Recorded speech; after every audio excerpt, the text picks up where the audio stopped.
on camera. Good morning. Morning. It is 10:40 a.m. on Thursday, January 9th, 2020.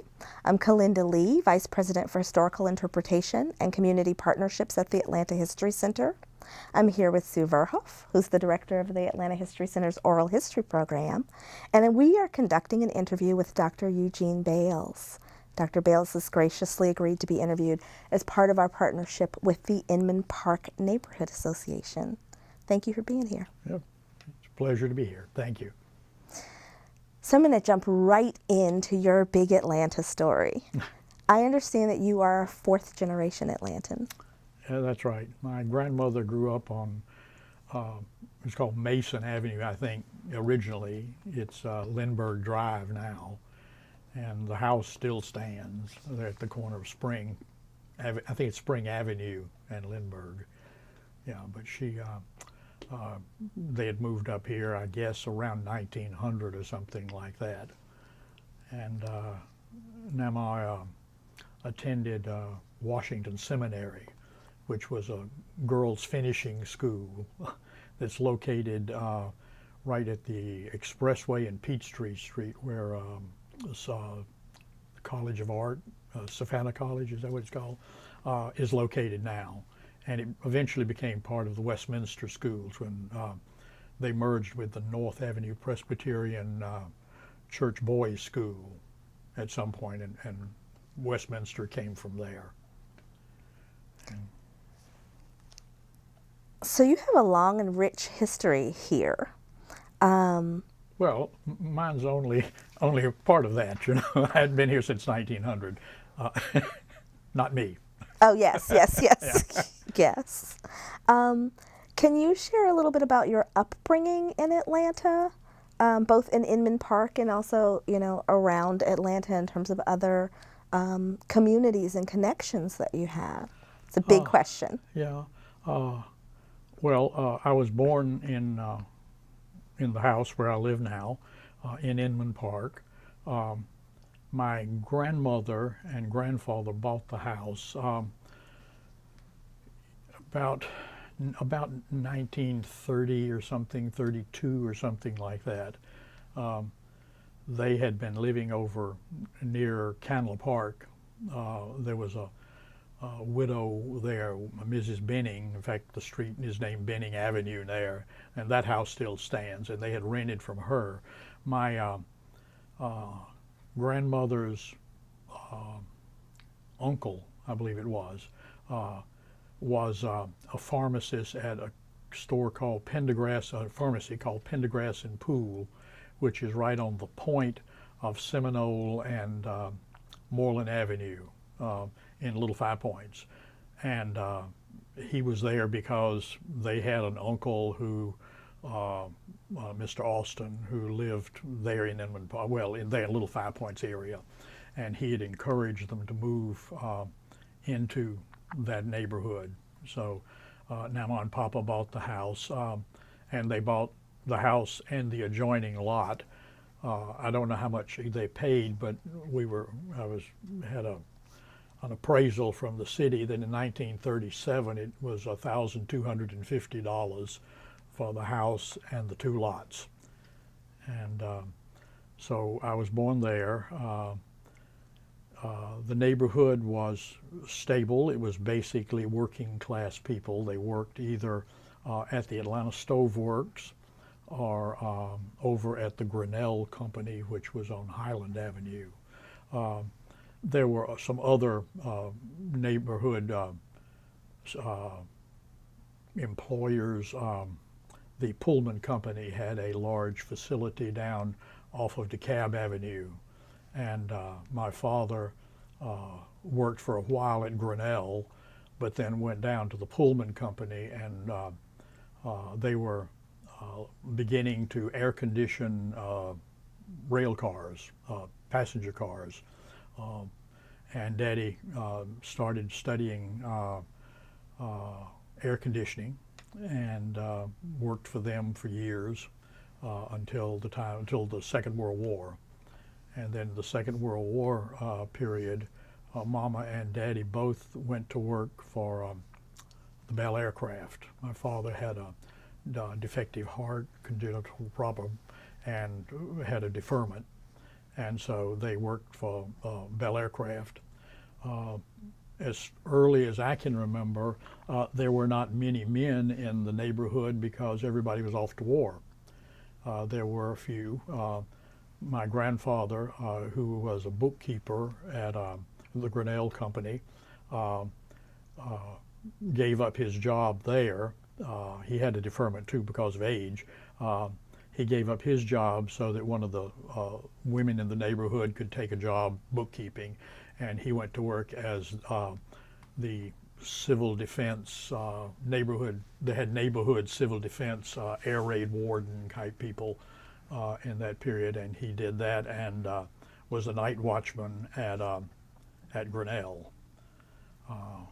The woods across the street from us, where all of the apartments and condos are now, was a virgin forest, belonged to the Montag family, and there was a path that went from right at the bottom of our steps across the street. You could have a path, and it went through and up the hill to Grinnell, to Highland Avenue, and Papa and the neighborhood people who worked there would use that path back and forth to get to work.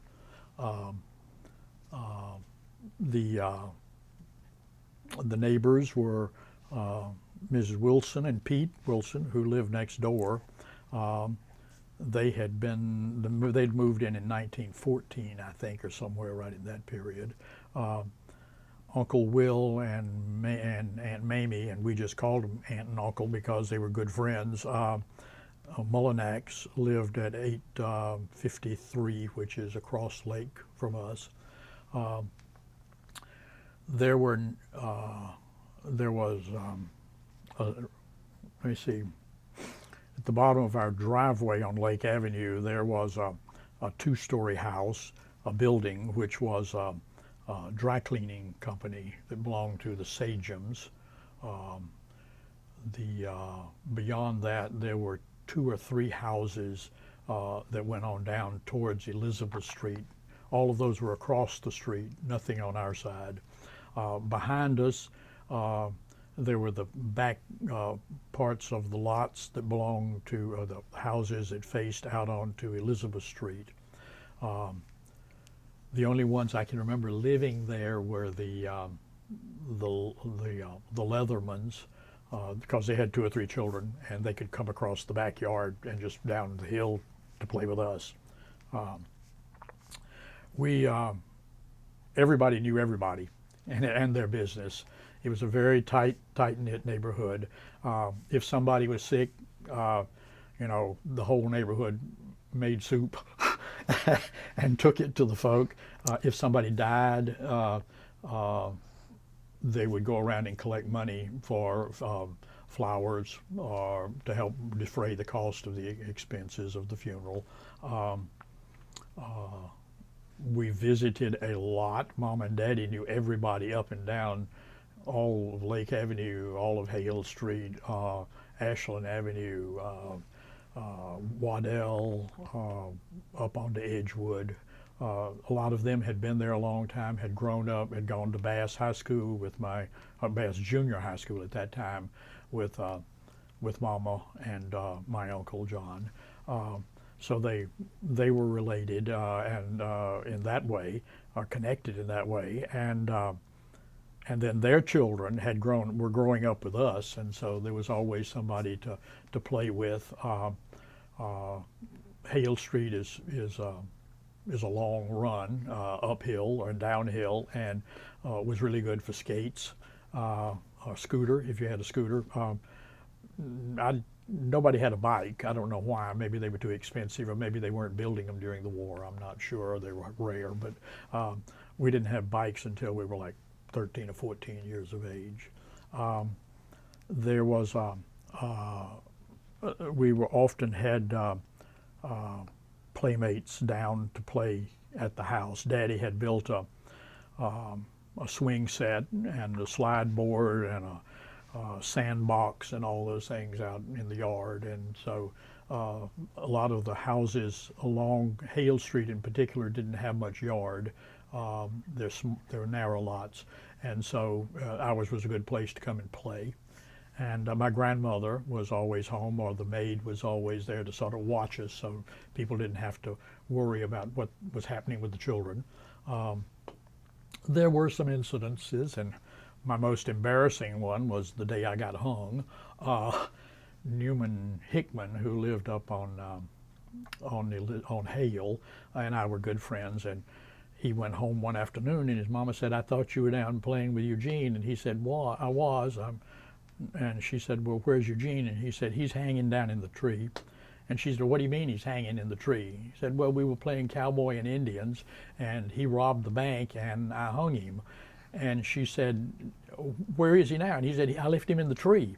So Ms. Hickman came charging down and got me out of the tree, and didn't bother to tell my mother or anybody about it. She took me back to her house and sort of got me back to breathing and doing whatever you're supposed to do, and didn't tell Mama until about 2 or 3 years later. So I got some injury to my glands in here from the hanging, but that was the only exciting thing that happened that day. Now y'all are laughing. You're not supposed to do that.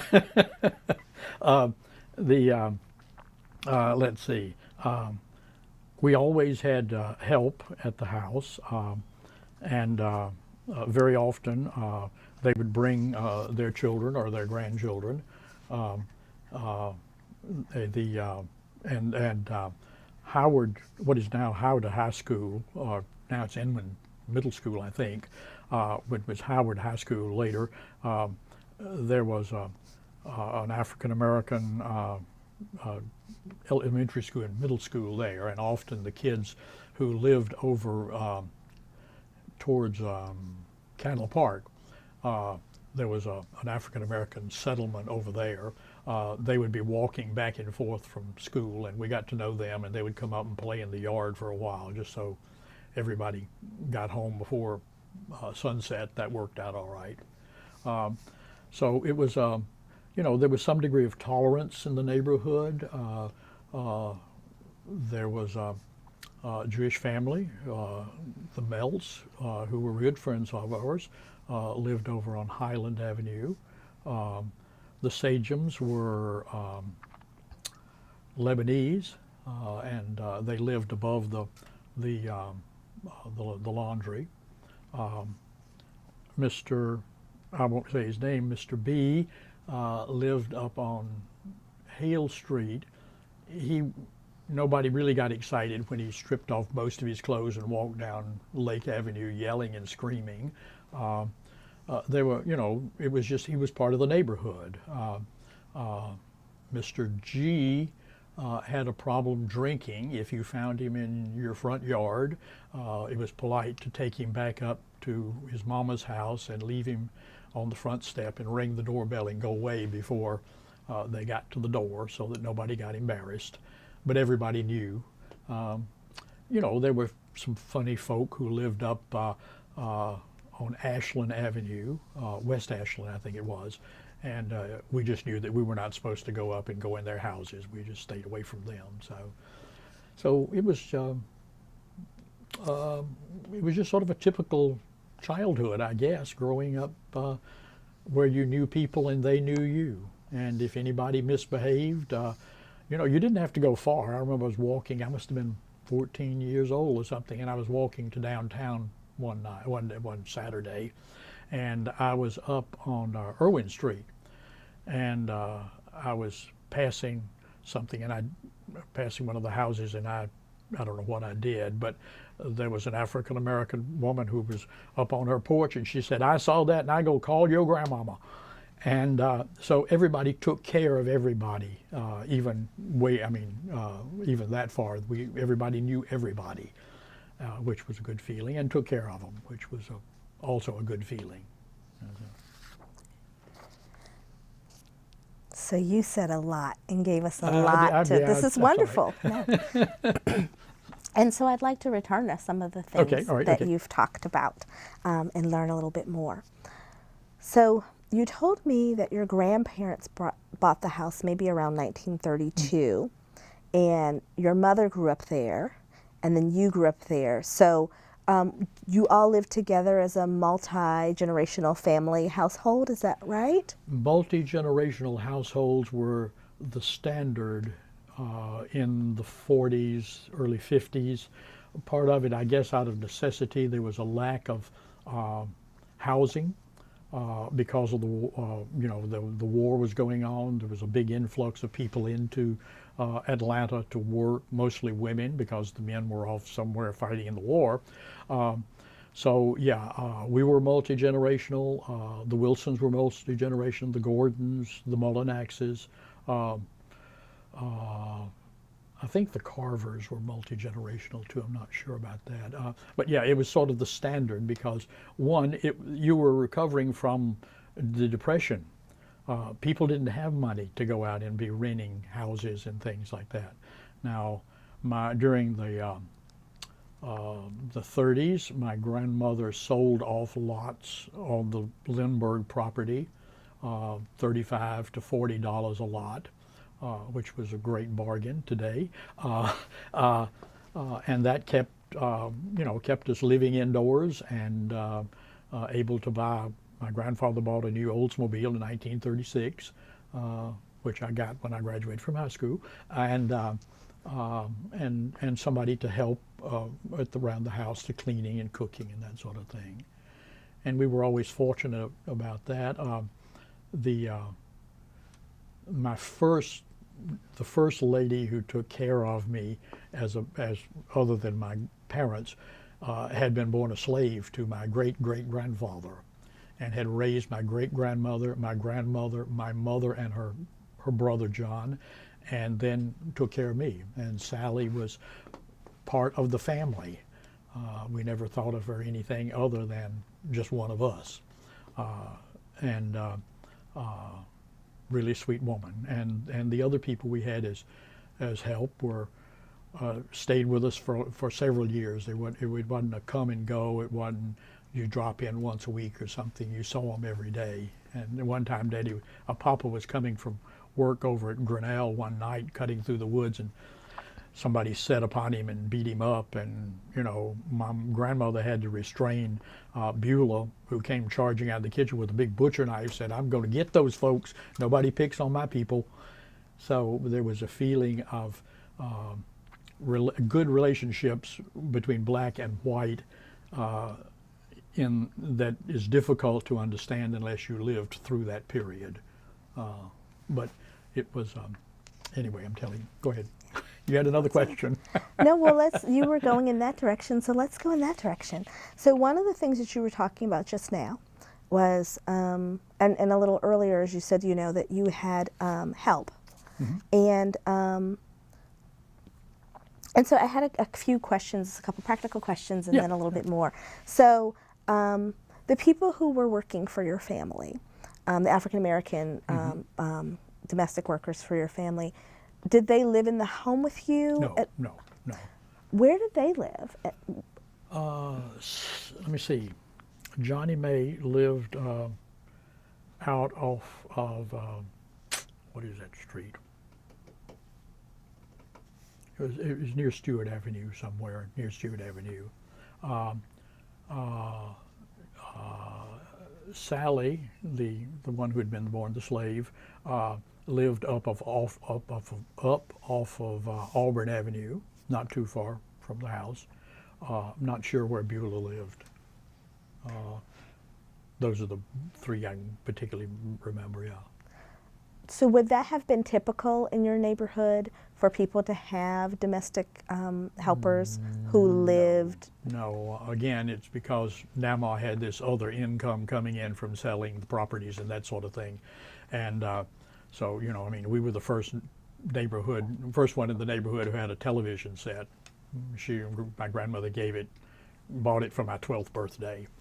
And so that really attracted a lot of people to come in, because nobody had ever seen anything like that. And so the neighbors and the children would come and Kukla, Fran, and Ali, or whatever its name was, and the wrestling matches. Wrestling matches were really big stuff. And my grandmother and Ms. Wilson next door were addicted. They would, wrestling match night, 7 o'clock. Hey, you better not be wanting to see anything. Of course, there wasn't but 2 television stations anyway, so there wasn't a lot of fighting you could do. You either watch that program or the other program.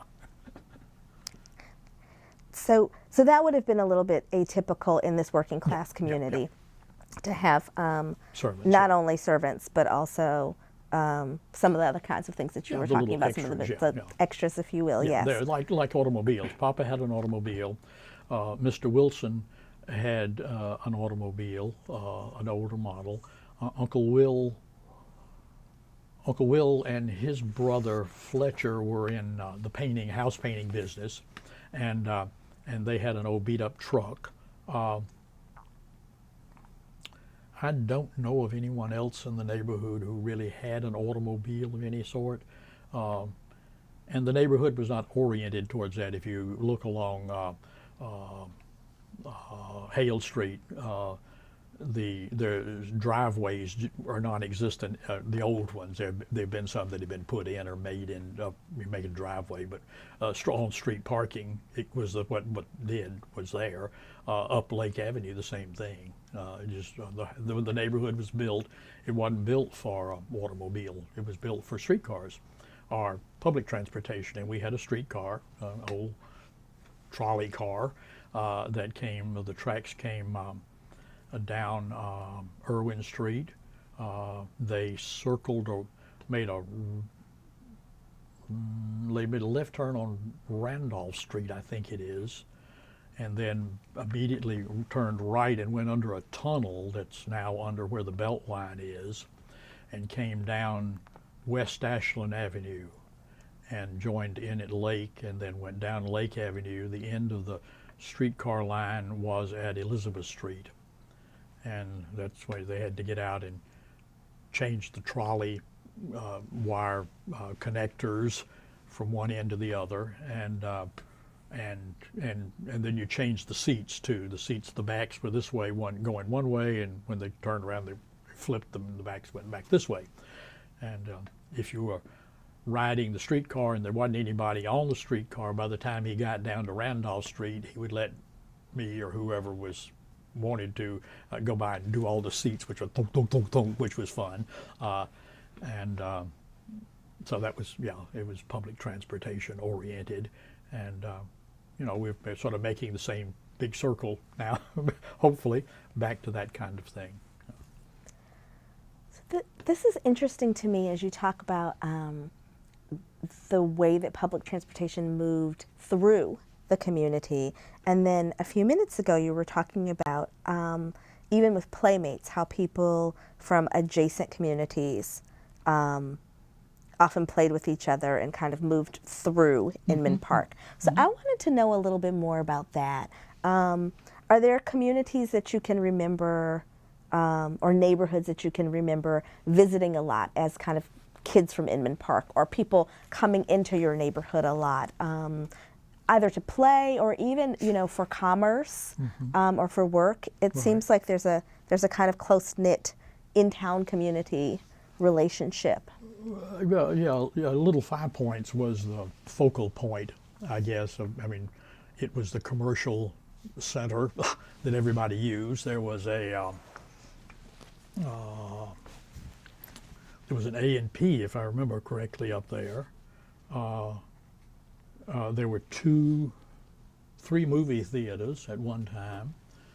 The Euclid, the Little Five Points, and I think it was called the Palace. The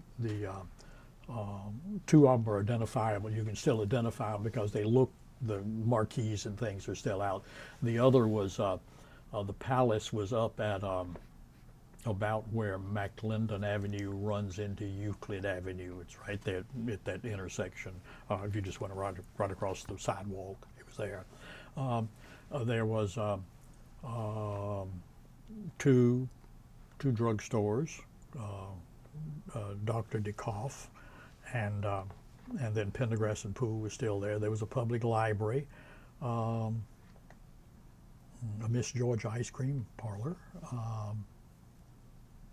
Don't remember. There was a chicken place up there. My grandfather would not eat chickens he didn't see killed, and there was fortunately a chicken processing, or not chicken processing, but a company that's a business that sold fresh chickens and whatever up at Little Five Points, and you could go up there and they would pick out your chicken, and you picked it out, and they would clean it and dress it for you right there, or you could take it home and do it yourself. You carry it home, get out in the backyard and chop its head off, throw a bucket over it, wash tub, and when it stopped flopping around, you took it out and cleaned it, which was a smelly process.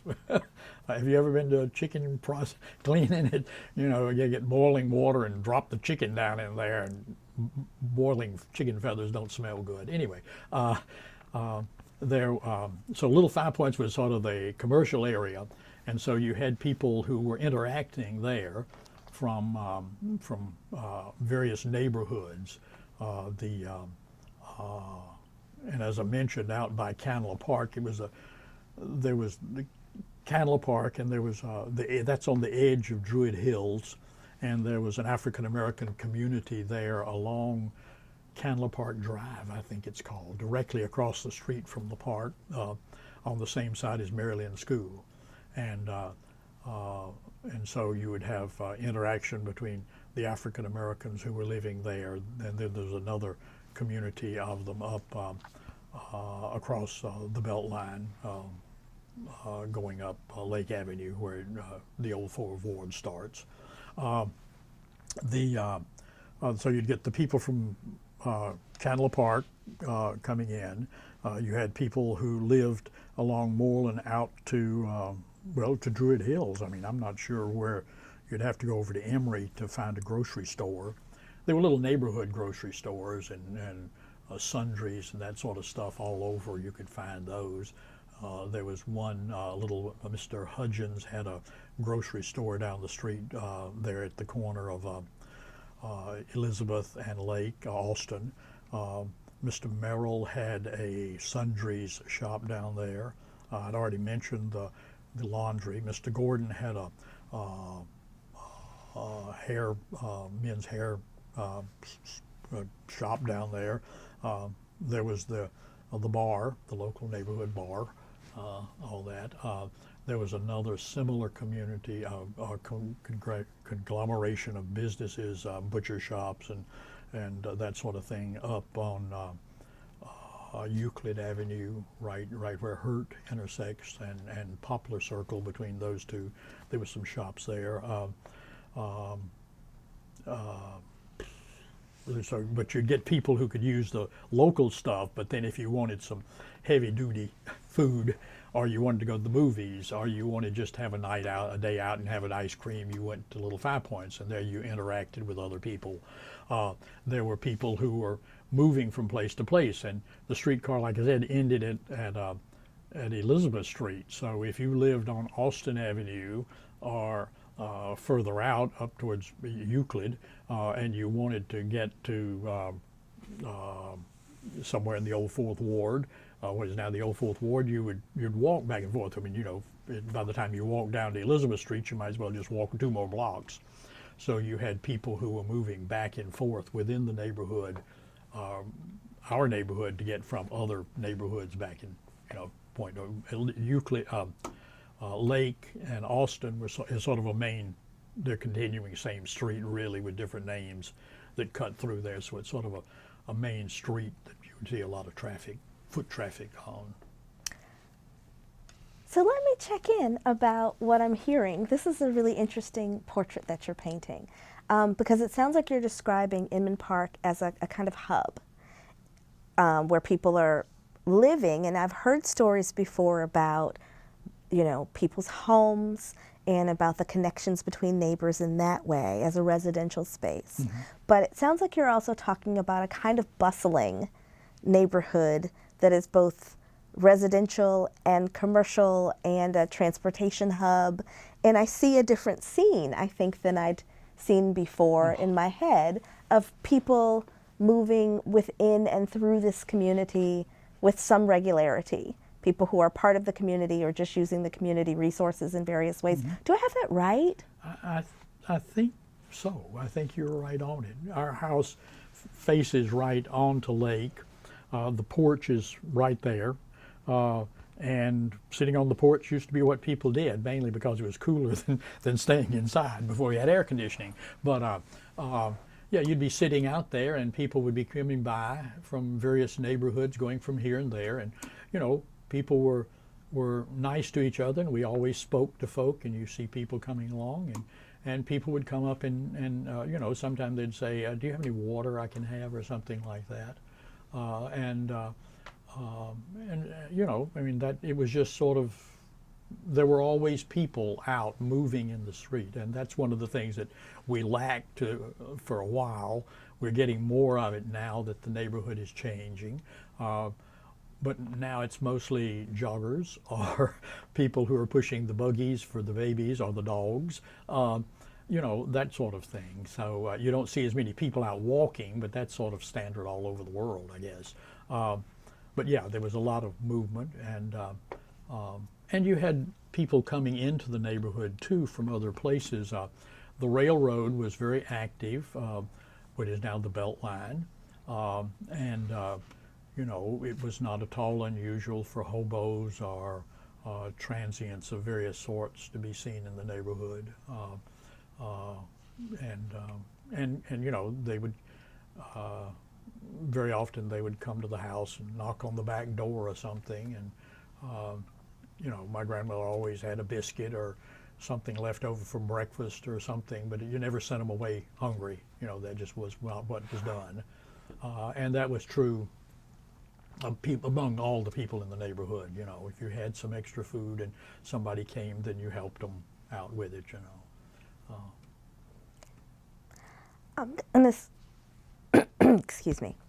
I'm going to switch tack for a second. Pardon? I'm going to switch tack for a second. Okay, sure. Okay. And ask you a little bit more about key institutions and places that figured prominently in your life. You've done a wonderful job of telling us about various businesses and their owners. And I'm wondering if any stand out for you in particular as really key institutions in your upbringing in Inman Park. Were there, you know, churches or a particular business or anything like that that springs to mind? Yeah, just when you were saying that, you know, the first one that popped into my mind was the church. Inman Park Baptist Church was where we went. It was a large Baptist church that stands about where the MARTA parking lot stands now. But it wasn't just at the church, at the Baptist church, because the Mullinaxes went to the Methodist church. I had some school friends who went to a Church of God that was located up on Euclid, right where Euclid splits off of Edgewood Avenue. And when you had Vacation Bible School in the summer, the churches coordinated. So we went to the Vacation Bible School with the Baptist a couple of weeks, and the next couple of weeks we went over to the Presbyterian church, and then the Methodist had one, and so it occupied the kids all summer long. And of course you were getting different people and different views on the church itself by visiting and interacting with all of these people who viewed the world in a different way. So the church is a major factor. And church was very active in those days. There was Sunday school in the morning and a service. Sunday night there was a service. Wednesday night there was a service, usually with youth activities and food. Thursday was choir practice if you were in the choir. So there was a lot of stuff going on to keep you occupied all the time through the church. Second to the church, I'd say, was the school. We went to, my sister, my brother, and I went to Moreland Elementary School from kindergarten through the 7th grade was the structure of the school. Then we went to William A. Bass High School, which is now a condominium of apartments of some sort. The school, particularly Bass, was a unifying factor through multiple communities. The principal at Bass, so William Joel,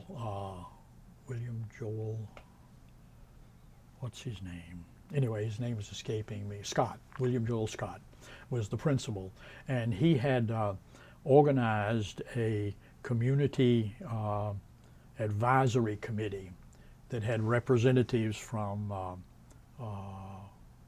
what is now Inman Park, Canla Park, out somewhere just, I don't know what you'd call the neighborhood.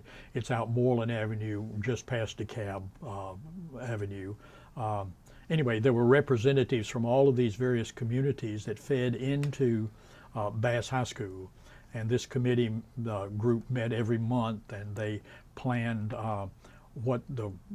made plans for things that would unite the communities, that would keep the schools, to find out what the schools were doing, to express their concerns about the curriculum and the programs that were going on. So that was a very strong organizing factor in the whole of the Bass community, whatever their catchment area is. Those are the two big institutions that I can think of. There were other things that were exciting, like one of the favorite things was up on Highland Avenue, right where Soto is now, or right beyond it, whatever the free, Soto, right where Soto is. There was the Popsicle Redemption Center, and if you saved enough popsicle sticks or wrappers, it was the wrappers, you saved the wrappers. If you got so many wrappers, then you could go up and redeem it for goodies of some sort, pencils or yo-yos or whatever. And of course, Montag was doing the same thing with the Blue Horse coupons. The school supplies often had the picture of the Blue Horse. You cut that out, saved enough of those, you could even get a bicycle if you saved like 50 million of them or something, that was a favorite place, because you could walk up there and redeem your popsicle wrappers real easily. Those are that's the only place I can think of that was really exciting to go to. So you have the schools where people obviously from the neighborhood are coming together, and there's been, and also that connects you to other neighborhoods. Mm-hmm. And then you have the churches, and then you have kind of more informal, particularly among children, like the playing and things like that connect you to other communities. I just want to check in on something really quick. You were talking a little bit a while ago about not necessarily integration, but I think the term you used was tolerance. And you talked about people of different backgrounds coming together, and then you were just talking about the churches. I was getting the impression that in the more informal settings, people were playing together and things like that, and that it was the institutional levels, and as people got older, where those things were segregated, mm-hmm. clearly segregated. But I wanted to check in and make sure that I got that right. So I know that the schools were segregated, but for example, with things like Vacation Bible School or things like the movie theater or the... Yes, they were segregated, yeah.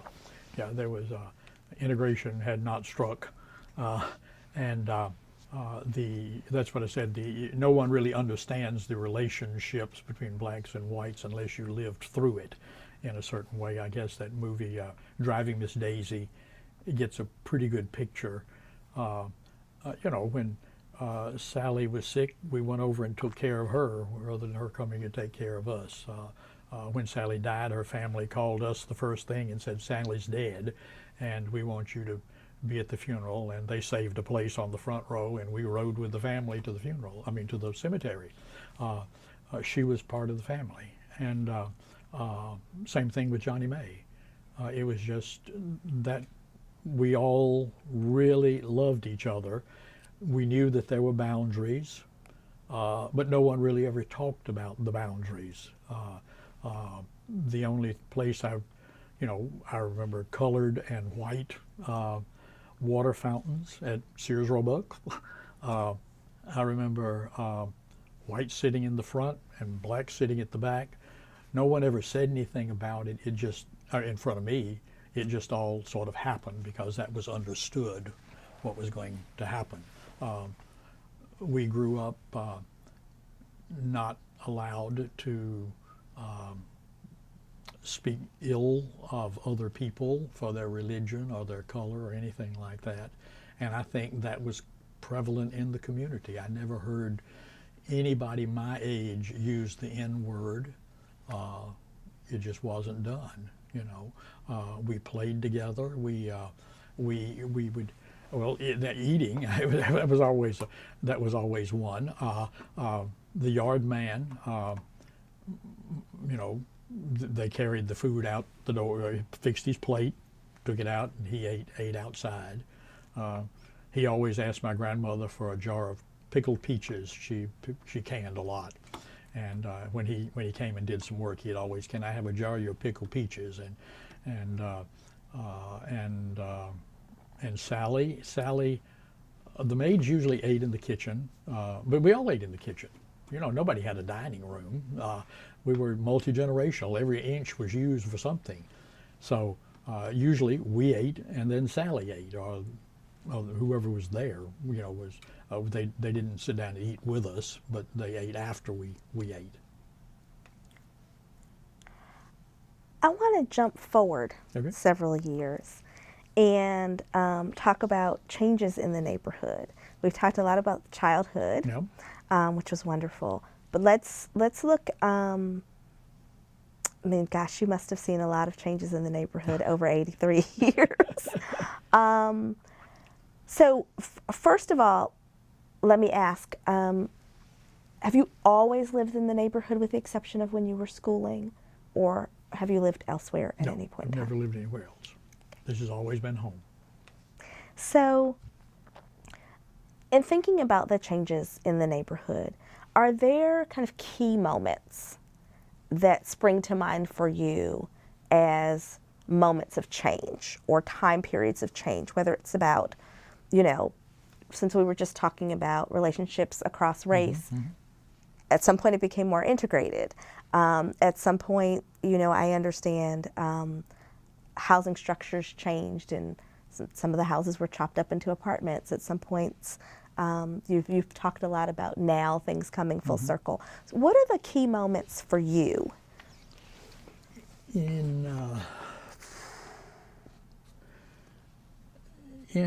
the, I guess about the time I was being graduated from high school, that would have been in '55.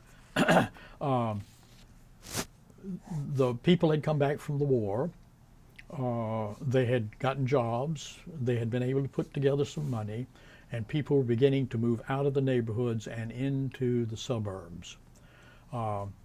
And so I began to see my schoolmates, particularly right after we graduated, began to go to other places to live and leave the neighborhood. As they left the neighborhood, at about the same time, they were beginning to build a stadium over off of Washington Avenue. And those houses over there had been long before broken up into small apartments or houses, rooming houses. And so people began to move from there over into Inman Park, into the neighborhoods, to the big old houses particularly. So they began to see that major change. I had a paper route, and so I saw a variety of folk in the houses. The old Winship house up on Edgewood. I remember having a couple of customers there who didn't pay very regularly, and they all lived. Their apartment consisted of one room, and there was a common bathroom down the hall. On the other extreme, the widow of the chief counsel for the Coca-Cola Company and her butler and her maid lived there at the corner of Waverly Way and Elizabeth Street, and they always paid on time. She even sent the butler down with a tip at Christmas time. So, so there was a wide range still in the neighborhood at that time, but it began to change more rapidly. And I remember the church, Inman Park Baptist, had a lot of ministry and trying to provide help to families that were living along Hurt Street, and particularly right near the church, and over on Elizabeth Street, where the whole family, mother, father, and 2 or 3 children were living in 1 or 2 rooms. And so that was a major shift in that. And then Inman Park Baptist was bought by the state for the roadway that was going to come through, and so that unifying factor there disappeared from the neighborhood, and it left sort of a vacuum in there. And like many of the people, we went to church, started going to church somewhere else, and my focus became more just within a smaller group, and often my friends were not in Inman Park. They were somewhere else spread over the city. That was a major change. Then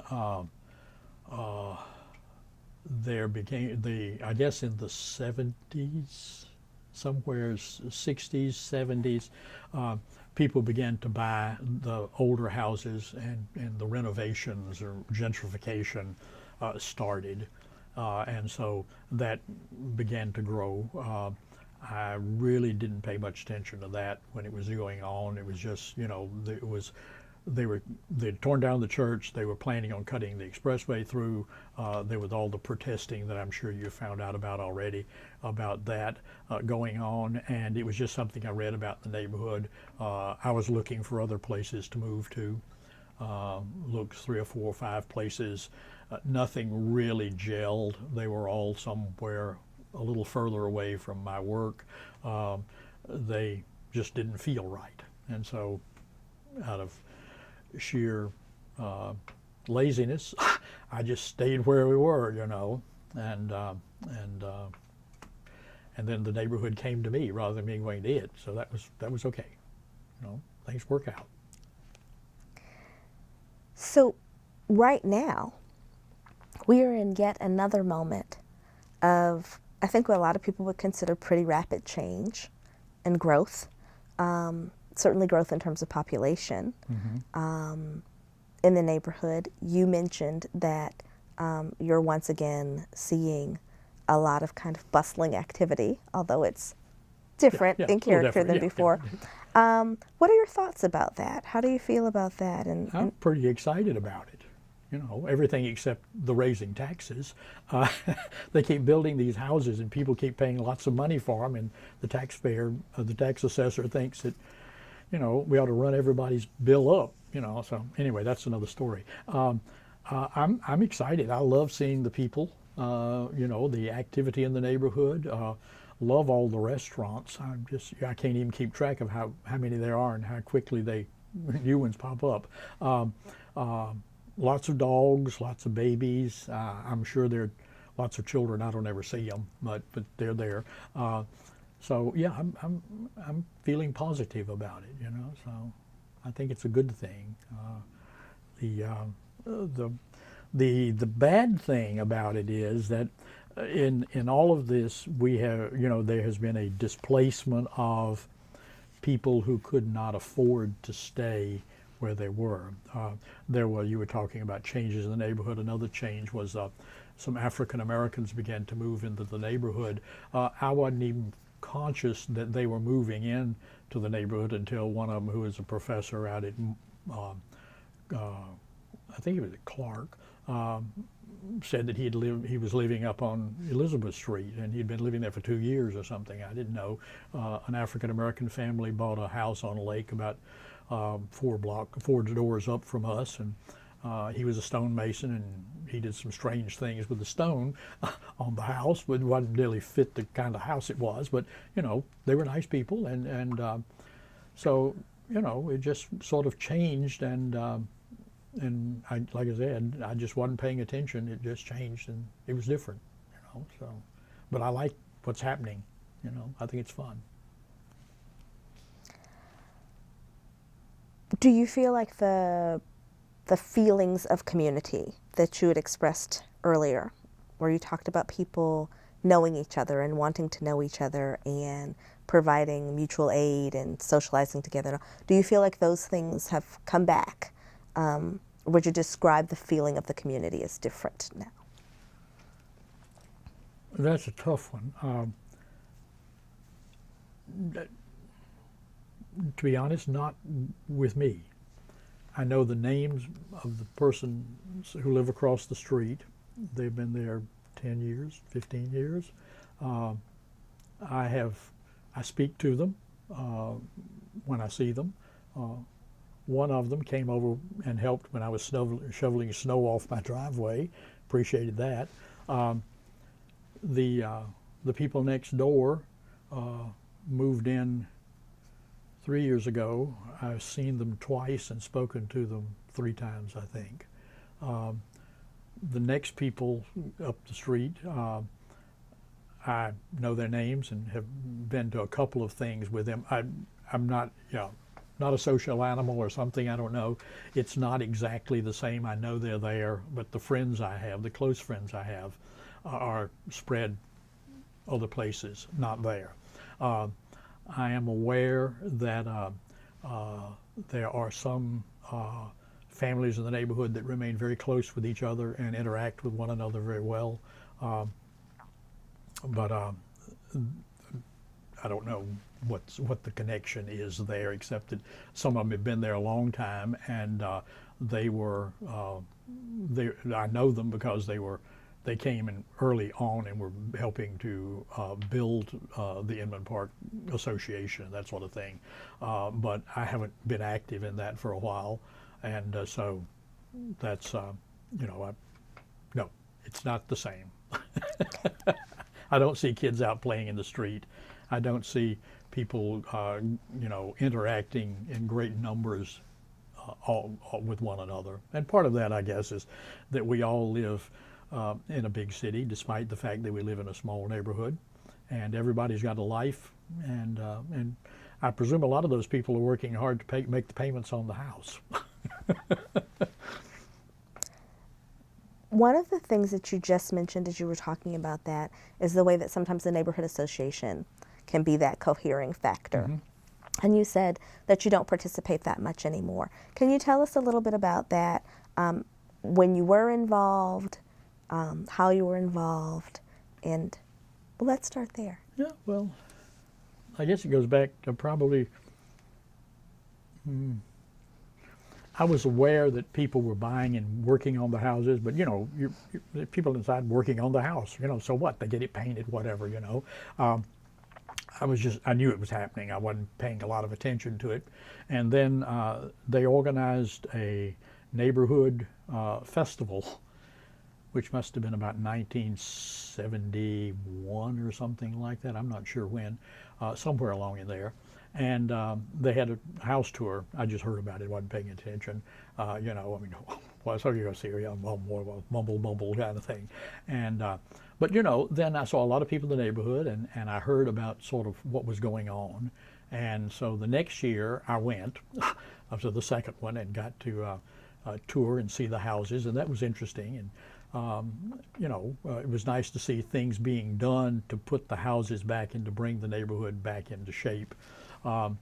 And times had been bad for a while because they had redlined the neighborhood. Even if we had found a house somewhere else, nobody could have gotten a loan to buy our house, that sort of thing. So anyway, I saw that, went to the second one, and that was enjoyable, and went to the third one, the fourth one, the fifth one. I finally let the house. They asked me to put the house on up, and so we had a tour. The lady was on the tour. Once was enough. You got to do a lot of cleaning before, and there are a lot of folks tracking through your house after that.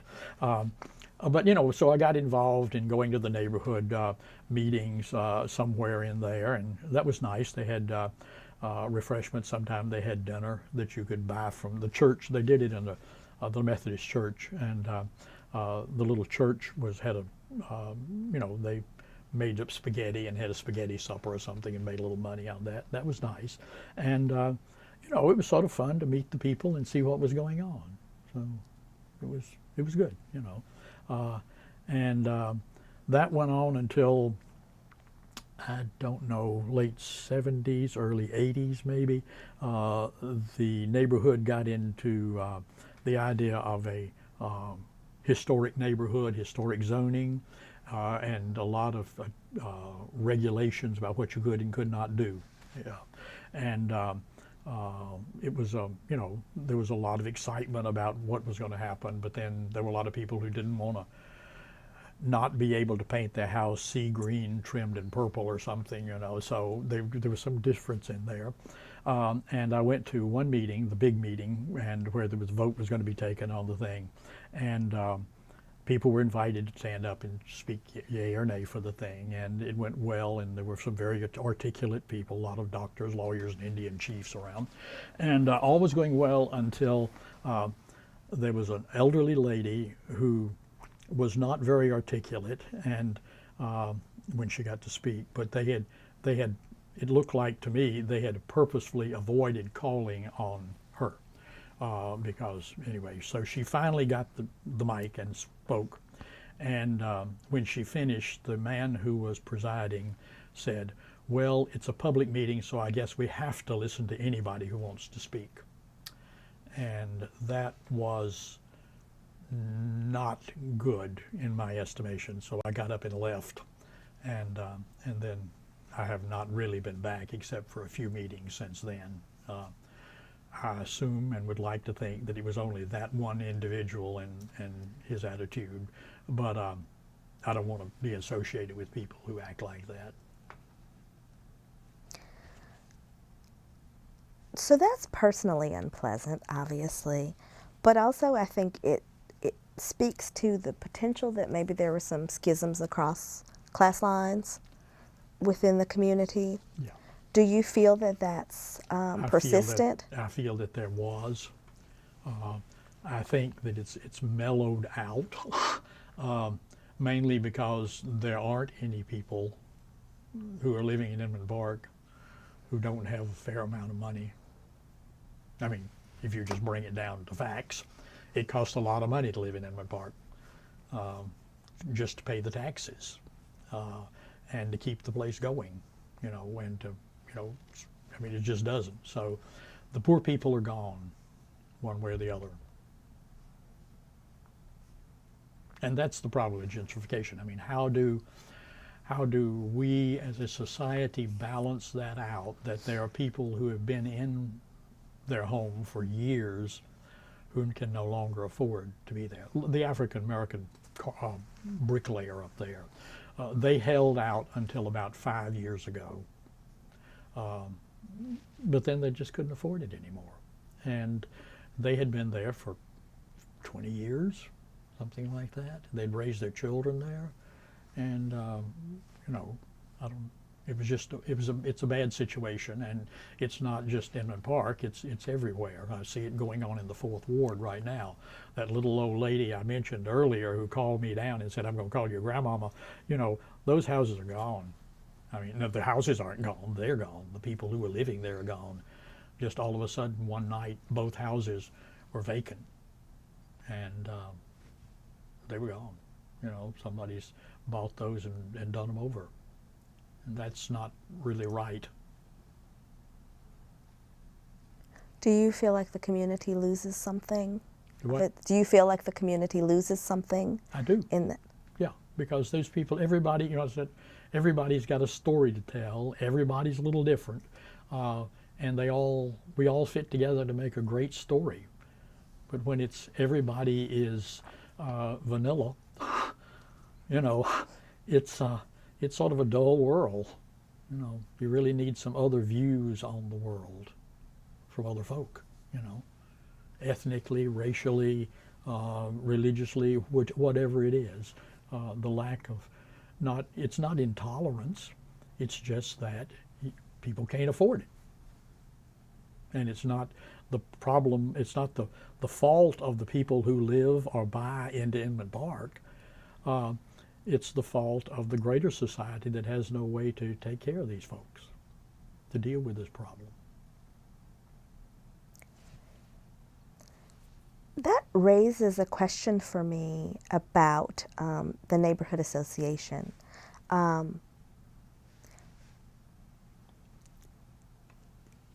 In some interviews, people have had perspectives about the kinds of things that the neighborhood association could do moving forward or might want to take on that might enhance the quality of life or maybe the breadth of experience represented in Inman Park or anything like that. What do you think? What do you think would be a good future for Inman Park, both in terms of the work of the neighborhood association or even just what you'd like to see? You know, in your perfect world, what would this neighborhood, what would this community look like? Well, I think, unfortunately, that we're a little late with Inman Park because those people are gone, like I said. I think that we could serve, we are maybe serving as an example to other neighborhoods. I understand in Kirkwood there are 2 or 3 neighborhood organizations that have come together to help repair houses for people who can't afford it, put roofs on houses that people can't afford it. I think that's a movement forward that it's too late for us, but maybe we served as an example that people could see the mistakes that were made or what needs to be done. So far as Inman Park is going right now, from what I've read and see in the neighborhood publications, things are going very well for us. You know, I mean, I think that their organization, the neighborhood Inman Park organization, is doing very well. I mean, it's working on improving the sidewalks. I'm not sure they're always. Historical preservation is a little, you know, sometimes you can interpret it one way and sometimes another. If you're talking about the houses and all that, that's fine. When you get to the infrastructure, like the brick sidewalks, I got brick sidewalks, so I'm partial, sorry. Brick sidewalks, they're taking these things up and they're pouring down concrete and maybe they'll make it look like brick. It ain't the same thing, sorry folks. Keeping the character of the neighborhood more in period would be nice. Replacing the lighting with a higher quality, a better quality lighting, like Druid Hills has done. They've put in real nice looking night street lights rather than the big bright things. Keeping the sidewalks in period with wherever it was. They're different on Hale Street because when Hale Street was paved, it was a whole different time and you did it different. Now, pour a slab of concrete and you got a sidewalk. It's not the same thing. I know it costs more and the neighborhood might have to put more money in it or might be all the money in it because again, I know going up Lake Avenue, there are 4 or 5 places where the sidewalk is just in horrendous shape. And although I love brick sidewalks, I go across the street and walk on the other side. But the reason is, while the neighborhood gives grants to replace the sidewalk in front of your house, it costs a lot of money to replace a sidewalk. And maybe that needs to be something the organization focuses more on. if there was, you know, more, I know the park, little Springvale Park up there, they're doing a lot of things up there, and a lot of kids go, but there's a lot of, there ought to be some activities maybe for the older kids. They do things for little kids, maybe not at the park, but there needs to be some way more for young preteens and teens that we have in the neighborhood, to something to bring them together, and a place to have a relationship or something, other than going to the churches are still there, one or two anyway. Then, but anyway, those are the things I think might help. Have you been engaged in any of those kinds of things yourself? I know that we haven't had an opportunity to really talk about your incredible, rich career, but I'm wondering specifically about, you have a wealth of knowledge through schooling as well as your personal experience about history and preservation potentially, and are there any of those things that you have been engaged in? No, nothing except, you know, keeping my sidewalk more or less in repair and keeping the house going. You know, that's all. No, I'm not active in the neighborhood association. No. Okay. What about your personal property? Your house. Have you undergone any renovations there? Have you been concerned about historic preservation? Well, what's your view of that? yeah, we've always kept the house up. You know, I mean, it's comfortable. It's doesn't look like a museum. It doesn't, you know, and it's not, you know, anything like that. It's yeah, you know, the guy comes and we keep the hedges trimmed and the streets and sidewalks clean, and you know, make it look presentable outside. Inside, it's just livable. It's, you know, if something needs to be done or redone, we do. I've got a couple of projects I'd like to do. I'm just too lazy to move everything. I need to replace the rugs in the living room, the carpets, but then I'd have to move everything out.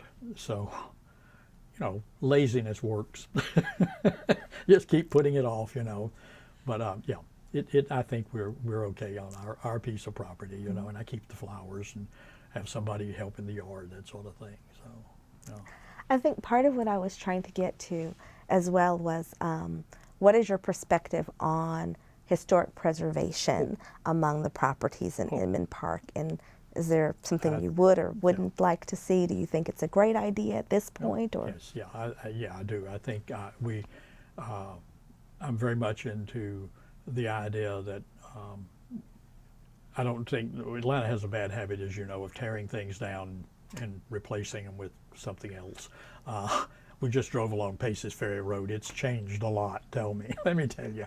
But anyway, we maybe don't need to do that. There's something, the quality of workmanship that was done in various periods, it's hard to replicate that. And people find security, I think, in the past at times. Right now, you know, I think that people in a world that is very uncertain find a certain comfort in going to something that has been there for 100 years or 1,000 years and seeing it. People go to Europe. They don't go to Europe to see, to London to see the new tower that went up, you know, last week or last month or 10 years ago. They go to see something that's been there for 500 years. You go to Italy, you know, anything that's less than 500, you don't even see it. Let's look at the 1,000-year-old stuff. And there's a comfort in knowing that there is an enduring quality. There's something that keeps on and on and on going on, whether we bother with it or not. Sorry. We'll edit that out.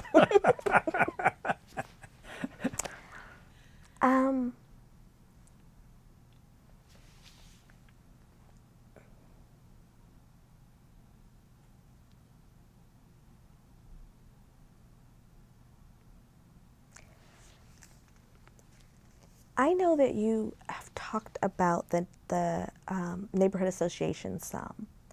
But you've been in Inman Park for a very long time and have seen leadership come from lots of different directions, I would imagine. You've talked about you talked about the school principal. Mm-hmm. You talked about business owners. You've talked about various families who were kind of anchors. And so I think that I'm really curious about your perspective on what leadership looks like in Inman Park now. Where do you think, let me reframe my question. What do you think leadership looks like in Inman Park right now? What do you think is driving the directions that the community is moving? Are there anchor institutions still? Are there key individuals that you see as really driving change or helping to maintain stability? When you think about your neighborhood, what people, what institutions do you think of as being key? I think that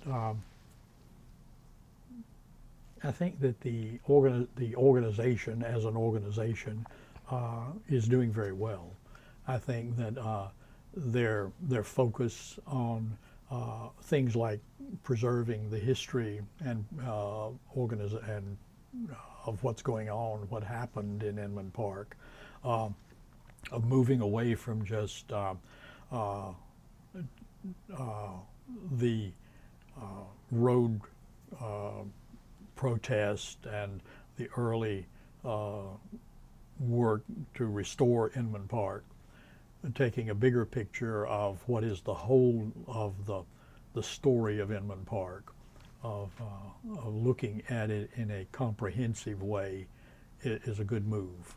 It helps the new people who have moved into the neighborhood to maybe appreciate when they walk down the street, who are the people that streets are names for? Where did these institutions that helped shape the Inman Park, where were they? Were the actual spot where it was? I think that's good. There are some people in the neighborhood that the Bradshaws, Midge and John Sweet, the Westricks, people who have been in the neighborhood a long while, who have been active and who continue to be active in shaping the neighborhood and have provided stability. And we have a lot of people who we went through these periods of house flipping almost. People would move in, they'd be there 6 months or a year. They'd put in a new furnace and paint the living room and flip it over, and then there'd be somebody else. When Ms. Wilson died, her daughter lived there for 4 or 5 years, and she sold it to this couple. They moved in. They put up some fake gingerbread stuff on the front. They enlarged the kitchen. He was a chef, and turned the house over in 3 years. People that bought it lived there about a year and a half. They sold it. They'd repainted the outside or something. That's not good for any neighborhood, young, old, or whatever. And so those people who bought in and early and have stayed, they're good folks, in my opinion. We need more people, more stability. And that's one of the nice things. They built all those apartments and condos across the street. I don't know the people over there, but most of them appear to be stable. They have been there for more years than I care to admit, and that's good. That's a good sign. And they seem to be organized over there. They have yard sales and things, just as a small community within the community, kind of thing. So that's good.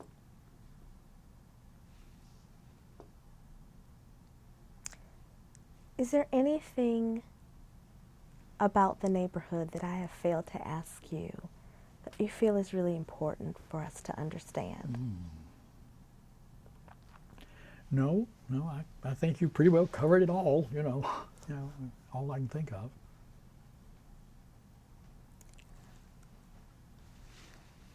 Allison is shadowing us today, and I Yeah. want to give her an opportunity.